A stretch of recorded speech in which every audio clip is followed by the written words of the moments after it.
In this video, I'm going to review one of the most requested bikes on the channel, and that is the Niner RLT, not to be confused with PLP, that's us, or a BLT, which is a tasty sandwich. This is a Niner RLT for road less traveled in steel. Find out what I like and dislike about it in this video. Welcome back, Pathless Peddlers, and if you love bikes but don't necessarily race and are into things like gravel, bike fishing, bike touring, welcome to the Supple Life. Consider subscribing, you have found your people. Since I've been doing bike reviews on the channel, the Niner RLT has been requested over and over and over again. I finally got a hold of the folks at Niner and they sent over a RLT Steel in their 3-star build for me to review. If you're not familiar with Niner, as the name suggests, they are all about the 29-inch wheel size, predominantly mountain bikes, although recently they've really branched out into both cross bikes and gravel bikes. Their RLT is their gravel slash bike packing slash gravel touring bike. I reviewed the size 50 and I'm 5'8", 29-inch inseam, and the fit was perfect for me. So the frame is steel and uses Reynolds 853, a nice step up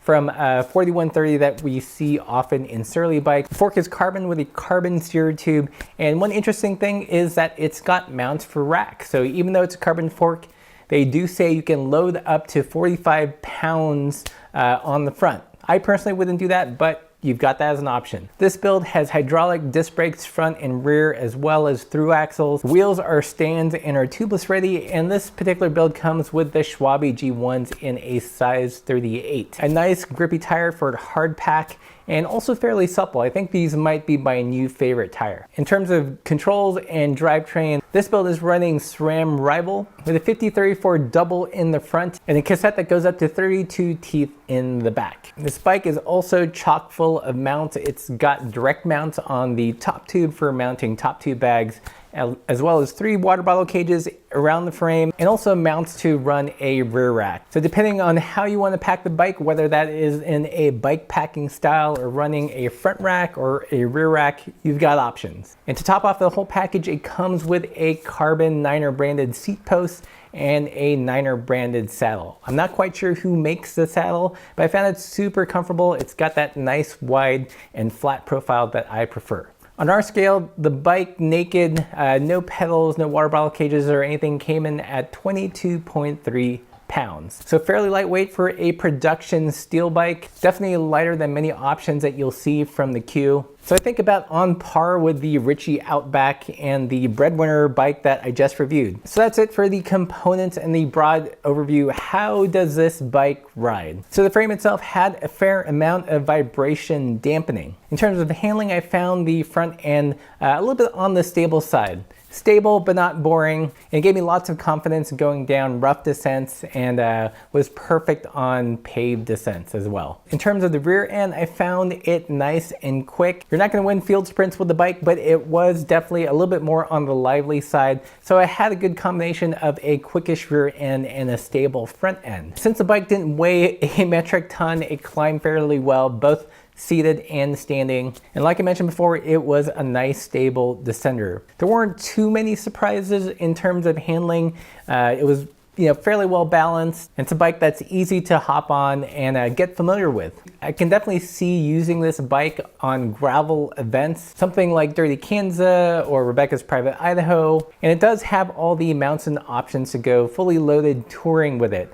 Although I will say, if I were to tour on it, I'd probably keep it on the light side just so the weight doesn't kind of overpower the nice handling characteristics of the bike. On their site, it says that you can load it up with 45 pounds on the front and 55 on the rear. And just because you can do that doesn't mean you should. For me, I'd probably keep the total weight around that 30 to 35 pound mark at most. The bike has a fun ride, and it would be a shame to kind of just dull it down with a heavy load. So those are the things I like about the Niner RLT. What are the things I don't like? First big thing is the gearing. For an adventure slash gravel bike, I'm not a fan of the standard road double. I feel like 5034 is geared pretty high, especially if you're gonna go off-road touring with this bike. Not to mention the rear cassette is only spec'd up to a 32 tooth cogs. So you don't even get that 1-to-1 ratio. I feel like out of the box, it's definitely geared more towards the event cyclist and not so much the person that's gonna go bike packing with it or fully loaded touring with it. Another small niggling thing is that the seat post was super long.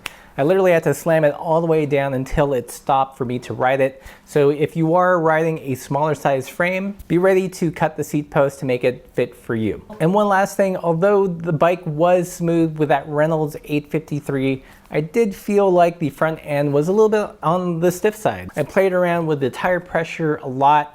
I ended up running the front tire at about 25, 28 PSI and the rear around 30 PSI. I did this to squeeze out every bit of suppleness I could out of the bike. Part of this might be due to the oversized head tube. The bike is tested to mountain bike standards, so you can take it off jumps and drops and everything. But I think that beefiness up there does maybe take away a little bit from some possible compliance, some suppleness, in particular in the front end. That's not to say that it's rock hard up there, but compared to a bike like the Ritchie Outback, which I think is on the extreme side of using a really thin head tube to create suppleness, compliance in the front end of the bike, it feels a little stiff. I think for most people, this bike will be awesome. It's a fun ride, it's a zippy ride, and the thing I like about it most is that although it has all the mounts for touring or commuting and is super utilitarian, they don't sacrifice too much in terms of quickness and ride quality. It's definitely not as fast as a pure on-road bike, but it is much quicker than something, say, like the Surly Long Haul Trucker or the All-City Space Horse. It's about on par as the Salsa Warbird, probably a little bit smoother in the frame. So it's a great option if you want a steel bike that's a little bit nicer than some QBP offerings, but don't want to go full on custom. I think the Niner RLT really kind of splits those hairs. Of course, for me personally, I'd love to see them come out with a 650B build, but then they'd have to change their name to 650 Beer. Doesn't have quite the same ring to it. Supposedly you can fit up to a 650B by 47 millimeter tire in there, which I think with that added volume and suppleness would make an already pretty smooth ride even smoother. So that's it for this review. If you guys have any other questions, leave those in the comment section below.